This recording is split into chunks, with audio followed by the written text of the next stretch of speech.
Hello guys मु सुशांत आपण मानकु स्वागत करुच्ची Odia tech mind YouTube channel को। तो फ्रेंड्स साधारणतः आम कथा कहवा पक्षी गुड़ी को एनिमेटेड फिल्म रे देखि थाउ जोटा कि गोटे कल्पना होई थाए। जदि आमे आम रियल लाइफ रो कथा कहिबा तो आमे किछि पक्षी को ही कथा कहबार देखिछु एवं से पक्षी हेउची सुआ। आपण माने तो समस्ते जानि थिबे सुआ को। तो फ्रेंड्स एई भिडियो रे मु आपण मानकु किछि पक्षी मानक विषय रे कहबी जो पक्षी कथा कहबा सहित मनीष मानक कथा को भी नकल करि थांती एवं सेमानक मध्यरु किछि एमिति पक्षी अछंती जो पक्षी आमे जो गीत सुनुचु से गीत को सुनिकी से माने भी गीत गाई थांती।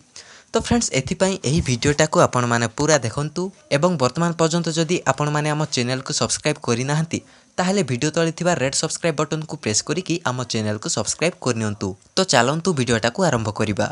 कोकटाटू फ्रेंड्स कोकटाटू गोटे सामाजिक पक्षी अटे। एहार सबुठु भल खास कथा हैला एमाने कहार भी कथा को नकल करि पारंती एवं एमानंकर कथा कहिबार क्षमता बहुत भल होइथाए किंतु एमानंकर ट्रेनिंग रे निर्भर करूची। एही पक्षी गुडी को शब्दर उच्चारण करिबा पई विशेष प्रकारर ट्रेनिंग देई थांती तेबे जाई कि एमाने कोनोसी भी कथा को कहि पारि थांती। तो फ्रेंड्स हमर नेक्स्ट पक्षी होची बजरिगा। बजरिगा ऑस्ट्रेलिया रु पाई जाइथिबा पक्षी अटे जहाकु दुनिया रे कथा कहथिबा पक्षी मानक मध्यरु सबुठु भल जणा जाए। एहार शरीरर अधिक रंग सबुज एवं हळदिया होइथाए जहाकि एमाने देखिबाकु बहुत सुंदर होइथांती। एमाने मनुष्यर कथा को नकल मध्य करि परिबे। लोके कहंती कि एही पक्षी सबुठु बुद्धिमान अटे। एही पक्षी लंबा लंबा कथार नकल करि पारि थाए एवं एही पक्षी 1700 रु अधिक शब्दर उच्चारण करि थाए। तो फ्रेंड्स हमर नेक्स्ट पक्षी होची मंक पैराकेट। मंक पैराकेट को केकर पैराट नारे भी जणा जाए जोटा कि यूरोप साउथ एवं नॉर्थ अमेरिका रे देखिया पय मिलंती।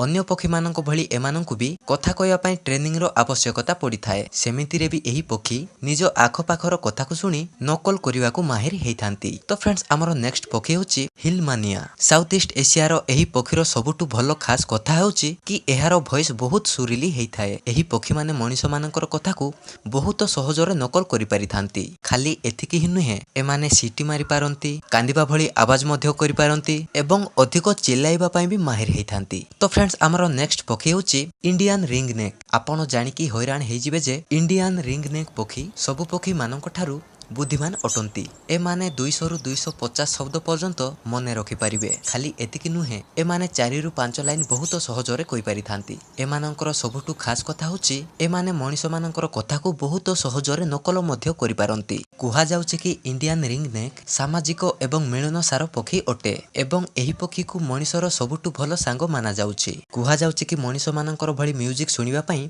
ए पक्षी माननको भी बहुत पसंद आसीथाए। तो फ्रेंड्स हमर नेक्स्ट पक्षी होची येलो क्राउन्ड एमाजन। एही पक्षी माने बहुत चंचल एवं सुंदर हेइथांती। एही प्रजातिर पक्षी माने साउथ एवं नॉर्थ रो वर्षा वन रे देखिया पय मिलिथाए। एमाने एमाजन पैरेट फैमिली रो गोटे नल्स अटंती। एमानंकर कथा कहिबार शैली आखपाख वातावरण को भी निर्भर करिथाए। एही पक्षी निजर अधिक आवाज रु भी जणा जाइथाए एवं एहार आयु प्राय 60 वर्ष पर्यंत हेइथाए। तो फ्रेंड्स हमर नेक्स्ट पक्षी होची yellow naped Amazon. Amazon parrot family रो सबुठु समझदार पक्षीटु गोटे होची येलो नाफ्ट अमेजन एवं एमानक स्मरण शक्ति अधिक हेइथाए। एमाने छोट बेलुठु कथा कहबा सिखि जाइथांती एवं एमाने कोनोसे भी गीत को मने पकाई गाइबारे माहिर हेइथांती। तो फ्रेंड्स एया थिला किछि पक्षी जे माने कि मनुष्य मानकर कथा को नकल करिवा सहित गीत मध्य गाई पारि थांती।